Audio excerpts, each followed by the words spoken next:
Good evening and welcome to the Business Day. I'm Vashan Brown.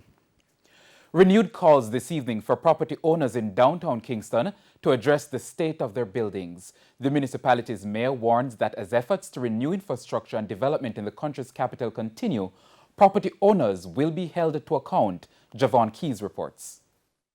The renewal of Downtown Kingston has been touted for years, and quite a few businesses have been following through.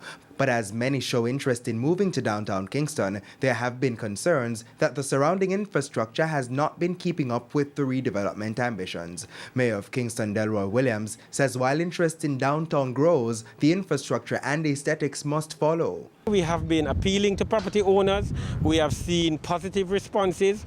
Are we satisfied with the level of response that we're getting? The answer is no.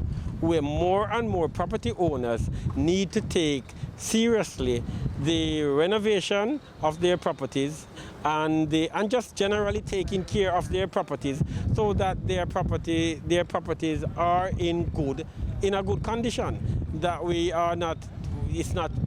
their properties are not becoming derelict and are not becoming dangerous structures. Mr. Williams says the municipality may seek legislative changes to prosecute businesses which fail to comply. There are various laws that we can act under and that we have been acting under. But the municipality is going to be very clear here.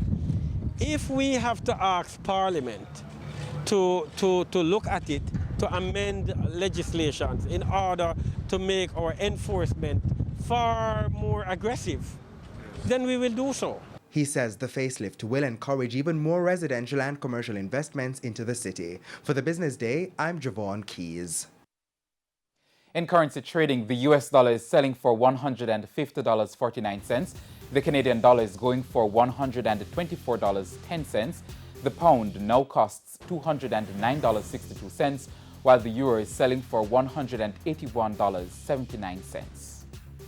The JC index declined by 3,376 points, while the junior market index advanced by 21 points. Among the winners were Portland JSX, CAC 2000, Jetcon Corporation, Access Financial Services, and Epley. The losers were led by JMMB 7.25% preference shares, ISP Financial Services, Mayberry Investments, Paramount Trading, and Caribbean Cream. And that's the Business Day. I'm Vashan Brown. Have a good evening.